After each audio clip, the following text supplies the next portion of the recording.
ये हमला Iran Israel के तेल अवीव पर कर रहा है। यहाँ वो जमकर मिसाइलें दाग रहा है।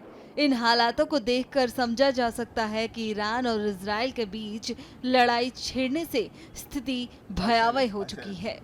भारत इस स्थिति को लेकर चिंतित है। भारत ने दोनों देशों से शांति बनाए रखने की अपील की है। भारत चाहता है कि दोनों देश बातचीत और कूटनीति के माध्यम से आपसी मसलों को सुलझाएं। इसके लिए भारत हर संभव मदद देने के लिए भी तैयार है। प्रधानमंत्री नरेंद्र मोदी ने सोशल मीडिया एक्स पर लिखा कि इजराइल के पीएम बेंजामिन नेतन्याहू ने उन्हें फोन किया था। नेतन्याहू ने उन्हें हालात की जानकारी दी। पीएम मोदी ने कहा, मैंने भारत की चिंताओं को साझा किया और क्षेत्र में जल्द शांति और स्थिरता बहाल करने की आवश्यकता पर जोर दिया। अब इस युद्ध से कैसे भारत को नुकसान हो सकता है, इस बात की जानकारी विदेशी मामलों के जानकार रोबिंद्र सचदेव ने दी। सुनिए उन्होंने क्या कुछ कहा। भारत हमेशा दुनिया में मिडिल पाथ, बैलेंस की बात करता है और इनकरेज करता है सारी पार्टीज को कि ये युद्ध का नहीं है, हो सके तो मामले वैसे बिना युद्ध के सुलटाओ। परंतु हाँ, देश जा रहे हैं युद्धों में। अब ये जो हो रहा है इसमें भारत के लिए कई मायनों में चिंता का विषय भी है। एक तो ऑब्वियसली है कि न्यूक्लियर इनकी फैसिलिटीज पे जो अटैक हो रहा है ईरान की, अभी कितना डैमेज हुआ कह नहीं सकते। अगर ये ज़्यादा बढ़ेगा तो फिर पूरे वेस्ट एशिया में ये कॉन्फ्लिक्ट फैल सकता है, क्योंकि ईरान भी कुछ ना कुछ तो बड़ा अटैक करेगा और उसका नुकसान एक ये भी होगा। केवल ये नहीं कि खतरा है न्यूक्लियर एक्सप्लोजन्स का, वो छोड़िए, वो भूल जाइए सारा। चिंता हमें ये भी है कि जैसे सऊदी अरेबिया हो गए, अरब एमिरेट हो गए, जो कि हमारे साथ अच्छे दोस्त हैं और जिनके साथ हमारे अच्छे रिश्ते और इकोनॉमिक टाइज हैं, वो भी इस जंग में खिंचे जाएंगे।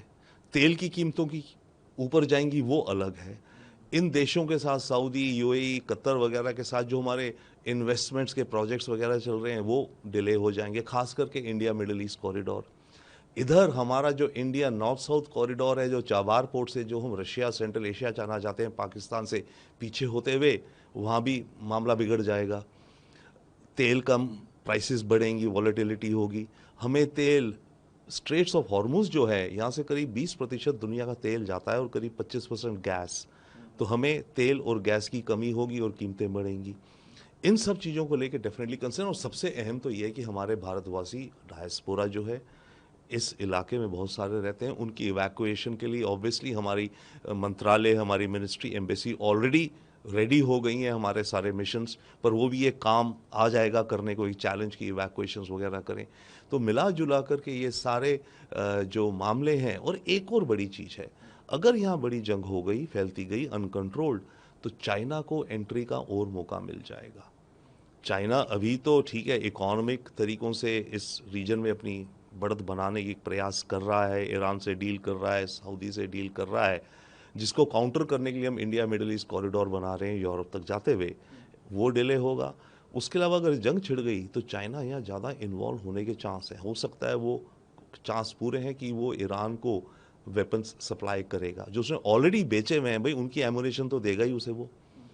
और ज़्यादा उथल पुथल हुई सऊदी में, एमिरेट्स में, बहरीन में, इन इलाकों में, तो चाइना को मौका मिल जाएगा इस अनसर्टनिटी में, इस टर्मोइल कयास में अपने कुछ खेल खेलने का। तो ये सारी चिंताएं भारत के लिए डेफिनेटली चिंताजनक हैं। करीब 20-25 हज़ार हिंदुस्तानी ईरान में हैं जो काम करते हैं, रहते हैं, उनकी चिंता सबसे पहले।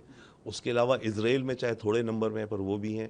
पर उसके अलावा फिर से वही हुआ, सऊदी अरेबिया, एमिरेट्स, कतर वगैरह में जो काम करते हैं, अव्वल तो उनकी फ़िज़िकल सिक्योरिटी, दूसरा अगर ये सारे माहौल हुए तो उनकी नौकरियों पर भी खतरा आ सकता है। जॉब्स को लेकर के जब इन देशों की इकोनॉमी पर असर पड़ेगा तो नौकरियों पर भी असर पड़ेगा। सेफ्टी तो अव्वल है ही, उनको इवैक्यूएट करना। बट भारत को अच्छा खासा एक्सपीरियंस है। भारत ने बड़ी बड़ी एयरलिफ्ट्स करी हैं अपने डायस्पोरा को निकालने के लिए। हमने यूक्रेन में करी, येमन में करी, सूडान में करी, पहले कुवैत में करी थी जो पहली इराक वॉर हुई थी। तो उसका हमें बहुत अच्छा एक्सपीरियंस, एक्सपर्टीज़ है। हमने तो बल्कि दूसरे देशों की मदद करी, परंतु यस, हमारे नागरिक सबसे पहले, और उनको लेके भारत आई थिंक पूरी तैयारी में है।